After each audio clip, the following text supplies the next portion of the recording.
Bergeser ke Ustaz Muzamil barangkali. Apakah Ustaz Muzamil juga punya pengalaman bahwa sebelum lebih banyak rekaman dengan murotalnya, apakah diawali juga dengan pembacaan Al-Quran secara mujawad? Demikian Pak Ustaz.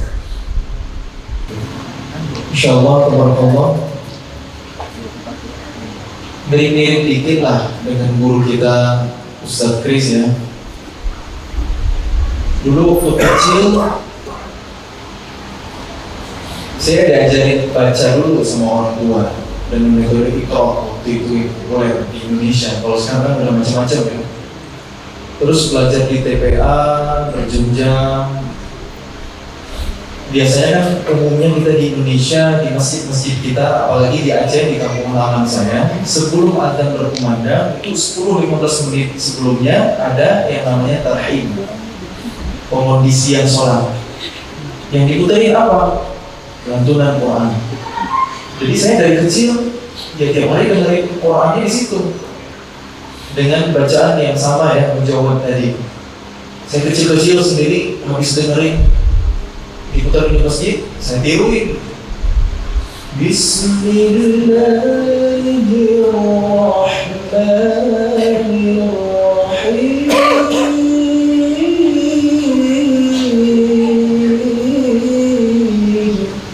Ini bayati jawabul jawab di basmalah yang paling populer menurut saya, karena saya tahunya dulu variasinya begini. Dari kecil saya niruin gitu. Potensi ini dilihat sama ibu saya, sama orang tua, akhirnya diantarinlah ke guru ngaji khusus untuk belajar ceramah private. Dan waktu itu sambil ikut perlombaan juga, ikut musabaqah, ikut MTQ, ikut festival anak soleh gitu, dengan menjawab. Jadi masa kecil saya belajar irama, kenal irama itu sama ya dengan Ustaz Kris lewat menjawab dulu. Apa bedanya menjawab dengan murotal? Dan boleh tahu ya, menjawab itu lambat-lambat, lebih lambat. Kalau murotal padahal artinya juga perlahan-lahan. Nah, ini perlu diluruskan sebenarnya. Jadi kalau di dunia per MTQ-an itu istilahnya beda lagi gitu. Kamu ngajinya tartil atau tilawah? Oh ini mah tilawah, oh ini tartil gitu. Yang mana tilawah? Kayaknya barusan yang lama-lama itu. Kalau tartil lebih cepat dikit gitu. Padahal kalau kita tinjau maknanya, tala itu artinya baca ya. Tilawah tartil kalau kita tinjau maknanya ya, makna secara utuh ya, dari istilah yang dijelaskan oleh ulama, tilawah itu membaca Al-Quran, memahami maknanya hingga mampu mengamalkannya, itu tilawah. Beda dengan qiraah. Kalau qiraah itu baca aja walaupun belum paham. Itu istilah aslinya dari situ. Kalau tartil ya dari Quran surah Al-Muzammil tadi, artinya malah perlahan-lahan gitu, supaya mentadaburi juga, jadi ada irisannya juga. Tapi hari ini kalau ngaji tilawah itu lambat-lambat. Kalau ngaji tafsir lebih cepat. Ya nggak apa-apa juga sih ini, tapi terjadi pergeseran makna. Kalau disebut mujawab, yang satu mujawab, yang satu murotal. Emang kalau murotal nggak mujawab sih? Kan mujawab itu asal katanya dari mana? Dari tajwid. Bacaan yang menerapkan tajwid, mujawab. Bacaan yang menerapkan tartil, murotal. Bingung nggak? Nah kalau ada lagi Ustaz nih, ada istilah hak tilawati. Nah itu gimana? Hak tilawah itu bacaan yang benar. الذين آتيناهم الكتاب يتلونه حق تلاوته أولئك يؤمنون به. Ini di surah Al-Baqarah. Orang-orang yang kami berikan kitab kepada mereka, kemudian mereka membacanya dengan benar. Mereka itulah orang-orang yang beriman kepadanya. Sekarang muncul pertanyaan, bacaan yang benar seperti apa? Salah seorang ulama menjelaskan, hak tilawah itu lisan melantunkan, akal memikirkan, hati menumbuhkan keimanan. Itu hak tilawah. Tiga hal dari diri kita itu bekerja. Lisan melantunkan, akal memikirkan, tadabbur ya, dan hati menumbuhkan keimanan. Jadi tiga-tiganya bekerja, itulah hak tilawah. Bukan hanya lisan. Lisannya fasih dengan ilmu tajwid, akalnya tadabbur dengan ilmu tafsir, hatinya menumbuhkan keimanan. Allah a'lam, itu yang saya tahu. Insyaallah. Luar biasa sekali. Kesatuan dari bacaan Al-Quran memang sudah selayaknya menambah keimanan ya. Innamal mu'minuna alladzina idza dzukirallahu wajilat qulubuhum wa idza tuliyat 'alaihim ayatu zadatuhum imanan. Jadi bertambah keimanan. Makanya ketika kita mendengarkan lantunan kalam ilahi, kalam Allah yang dibacakan oleh para qari yang enak dan nyaman didengar, tidak jarang sampai meneteskan air mata. Tidak jarang menumbuhkan rasa keimanan. Sesuai dengan tema kita, dengan bangga baca Al-Quran yang indah, yang baik, yang merdu, yang indah, menumbuhkan rasa keimanan. Baik, Ustaz bergeser lagi dengan pertanyaan, kenapa sih dengan mempelajari kitab Al-Quran bisa sampai menumbuhkan rasa cinta ini? Ini pertanyaan paling utama di tema malam hari ini. Silakan Ustaz. Saya lanjut cerita deh, tadi baru waktu kecil ya. Waktu kecil kan saya belajarnya dengan mujawad, istilah mujawad yang kita pahami hari ini ya. Nah, waktu SMP, alhamdulillah saya dapat kesempatan tinggal di salah satu rumah tahfidz sambil sekolah, nggak pulang ke rumah orang tua, tapi pulang ke rumah tahfidz, ngafal Quran.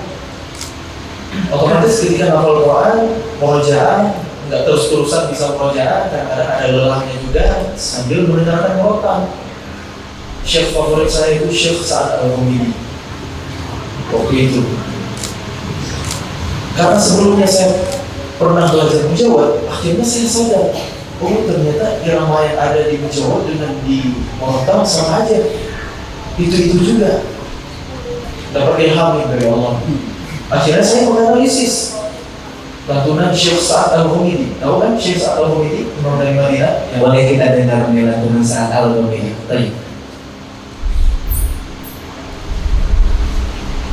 Syekh Sa'ad Al-Humidi di surah Al-Fatihahnya di murotal 30 juz itu namanya apa? Ros. Wabillahi minasyaitonir rajim. Bismillahirrahmanirrahim. Gak ada ta'awuz basalahnya ya kalau versi rekaman. Alhamdulillahi rabbil alamin. Ar-Rahmanir Rahim. Maliki yaumiddin. Iyyaka na'budu wa iyyaka nasta'in. Ini ros.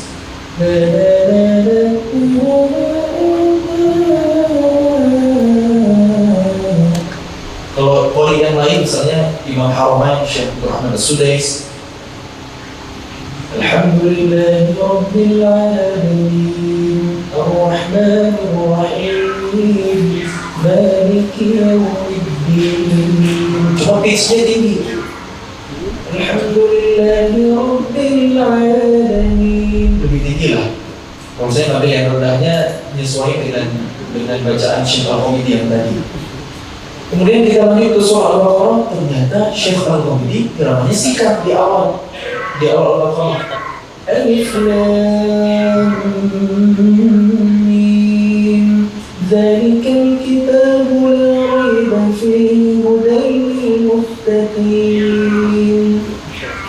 Iramanya singkat. Kemudian mulai ayat wa idh najjaynakum min ali fir'auna yasumunakum su'al 'adzab. Berubah namanya jadi jiharka. Atau kalau di Timur Tengah lebih sering istilah ajam yang digunakan. Kalau di Mujawad, di dunia per-MTQ-an ini disebut jiharka. Walaupun ada juga sobat para ajam, jiharka dan ajam itu masih satu rumpun lah, karakter iramanya itu bahagia. Nanti di ujung Al-Baqarah berubah jadi sobat. Lillahi ma fis samawati wa ma fil ardh. Di awal Ali Imran ros lagi. Alif Lam Mim. Nanti di awal An-Nisa Nahawan.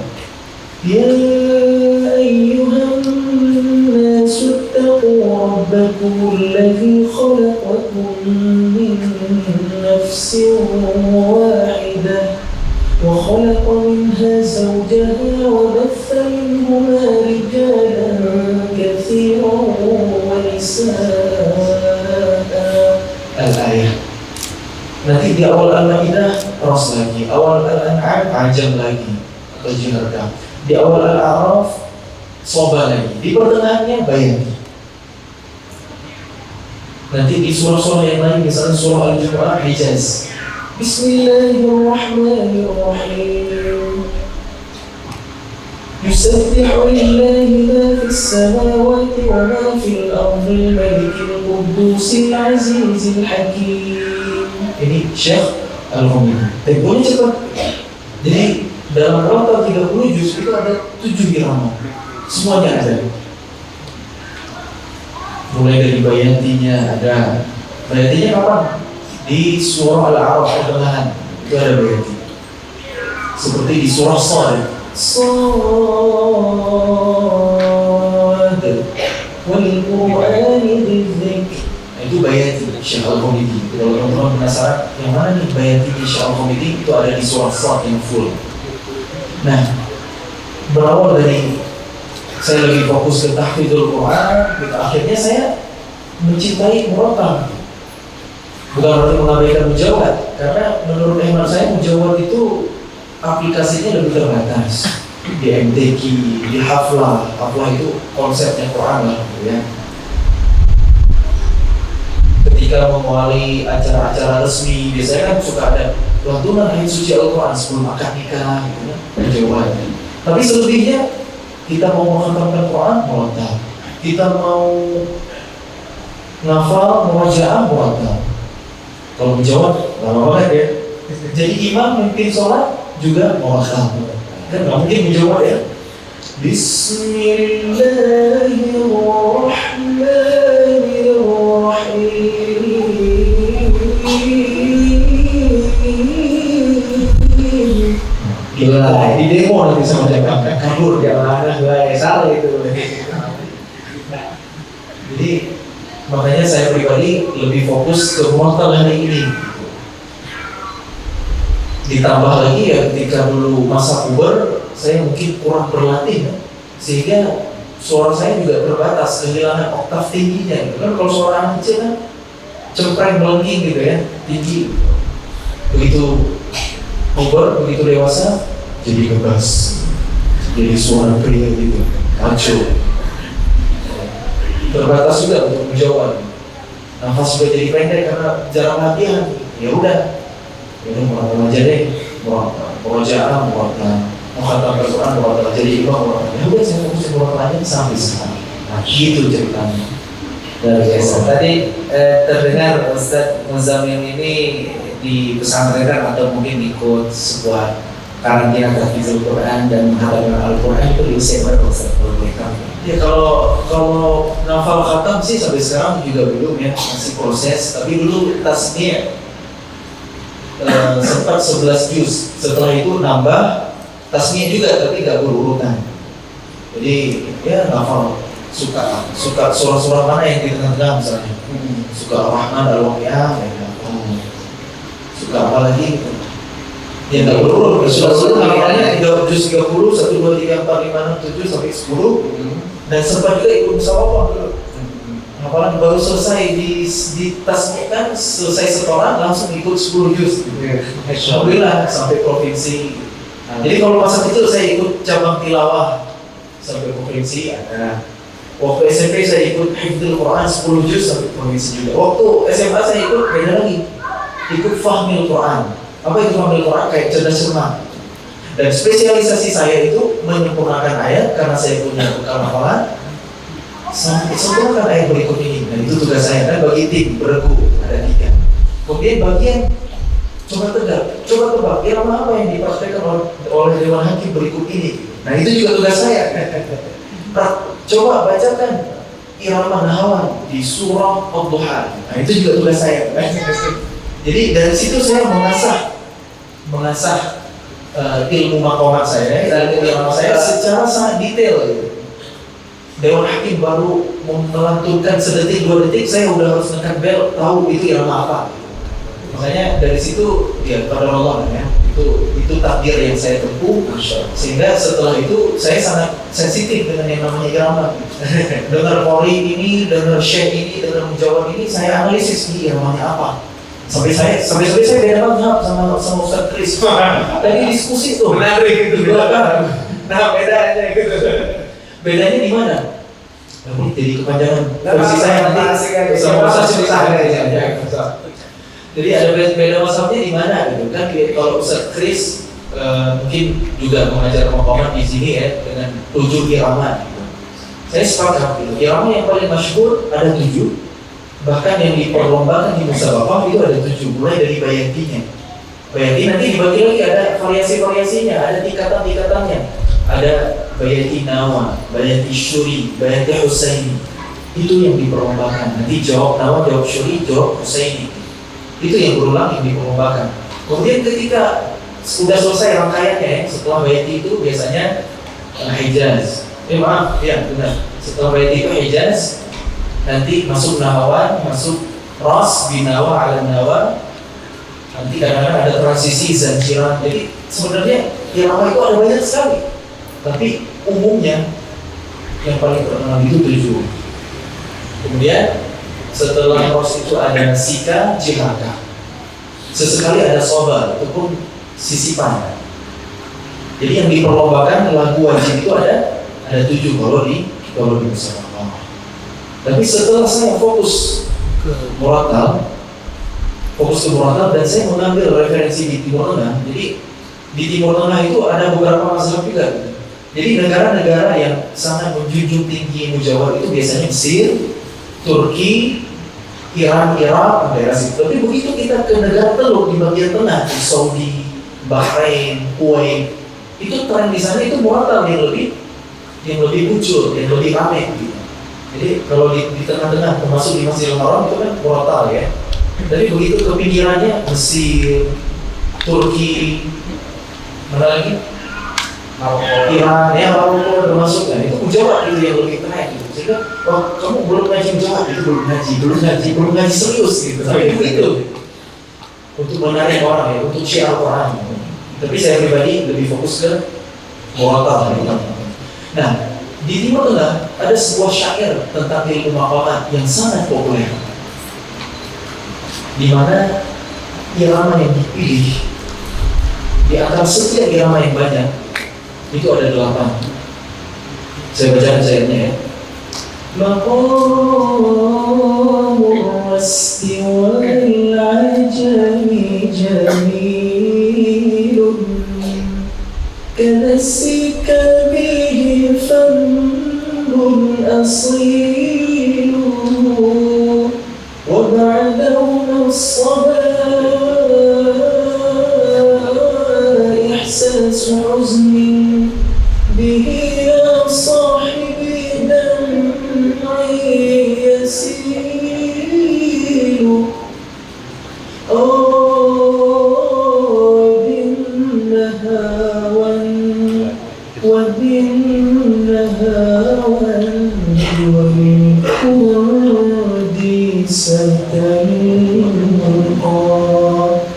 لبعد الود واللطف دليل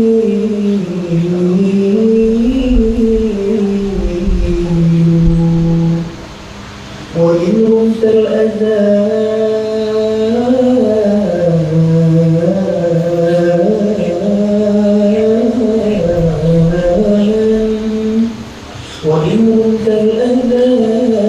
فذا حجاز يداوي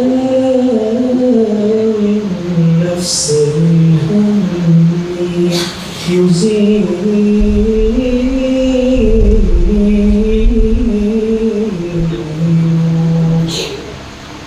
ولحن بالبيات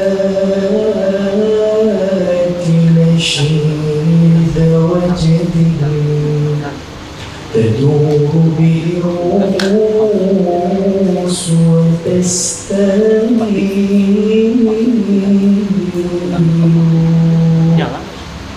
Ada 8 nih irama yang berkembang di Timur Tengah. Bahkan irama-irama ini bukan hanya digunakan untuk Al-Quran, tapi juga digunakan untuk nasyid. Setiap maqam itu ada nasyidnya. Bahkan adzan, setiap maqam itu ada adzannya. Adzan ras, Allahu Akbar yang dipopulerkan oleh Kiai Muhammad Seta. Itu dari Sabang sampai Merauke sering kita temukan azan begitu. Nanti ada azan nahwan, Allahu Akbar, Allahu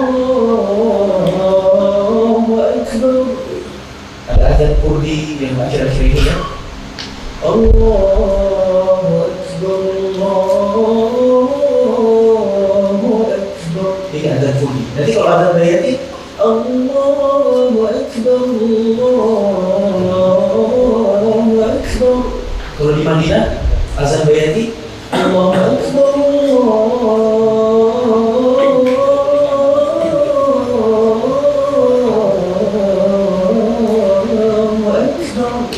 Nah sekarang pertanyaannya, wah, sampai habis lagi, ganti lagi.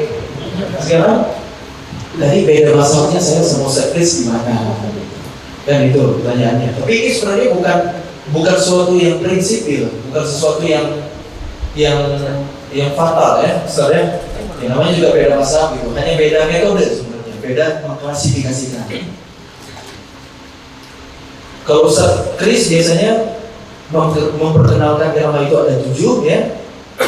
Kalau saya memperkenalkannya 8. Loh, 8 yang nambah apa? Kalau saya ada yang namanya irama Kurdi, kalau di Murattal itu berdiri sendiri.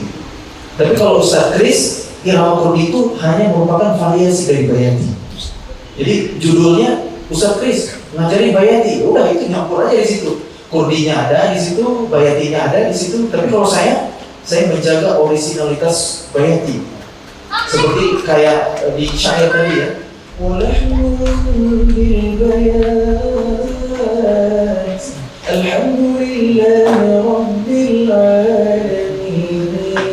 Itu bayati.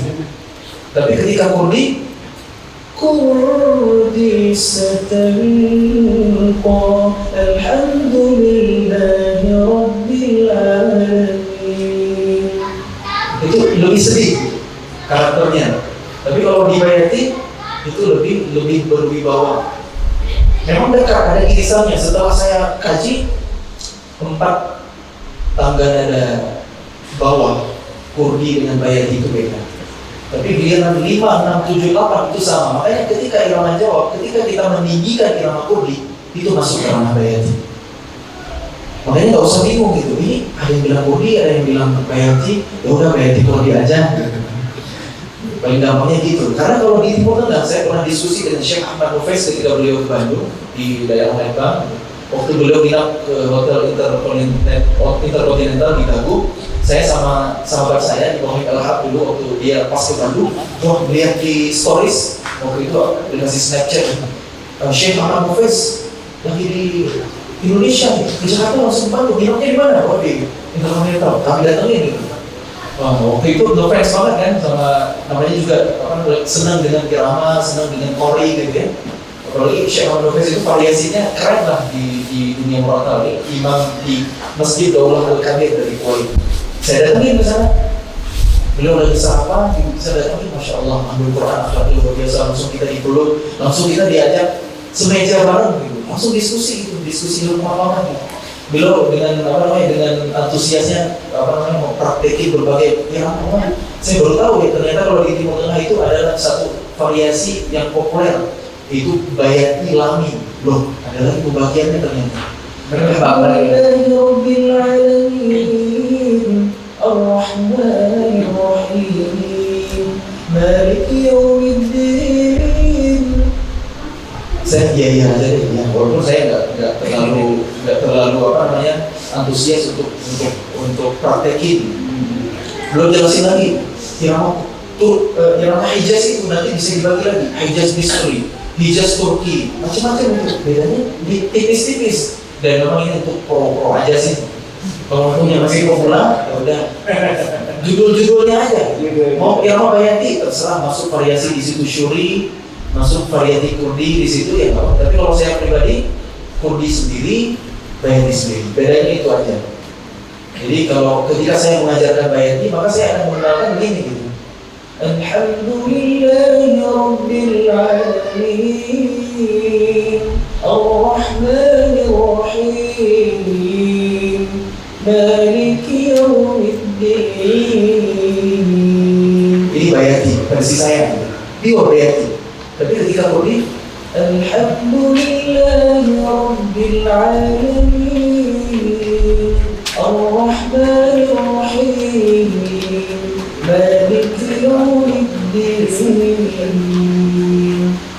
Ada miripnya, ada ya, tapi rasanya beda menurut saya. Jadi kalau sama Ustaz Yes, sudah digabung aja semua. Judulnya Bayati, udah mau masuk ada kopinya di situ, ada syurinya nanti, ada nawanya. Kalau enaknya kalau biasanya kalau saya lagi bawain Bayati itu masuk variasi nawa enak karena nawa itu kan masih bagian dari kurdi gitu. Alhamdulillahi Rabbil Alamin Ar-Rahmanir Rahim. Itu nawa, variasi dari Bayati. Tapi giliran kalau lagi bawain kurdi murni itu sulit untuk ketemu nawanya. Itu kalau yang saya rasa itu. Dan memang ini pembahasannya udah agak ekspor ya, ada ekspor. Mohon maaf teman-teman. Tapi intinya Quran itu indah, kita nikmati dengan ilmu makaman. Nanti teman-teman kan saya datang sesekali ini. Hari ini kan saya jadi tamu lah di sini. Jadi saya sedikit sharing apa yang saya ketahui. Mudah-mudahan jadi motivasi Quran. Yang jauh lebih penting adalah ta'lim. Ta'lim itu istiqomah, rutin. Dari situ terbentuk gitu. Teman-teman kan ketika baru belajar Quran, baru belajar irama, di awal-awal sulit. Tapi kan harus di-maintain terus tuh. Harus diulang, harus pembacaan. Kapan teman-teman mendapatkan intensif belajar Quran? Sama Ustaz Kris di sini. Jadwalnya tadi kapan? Hari Kamis, malam Jumat. Nah, iya.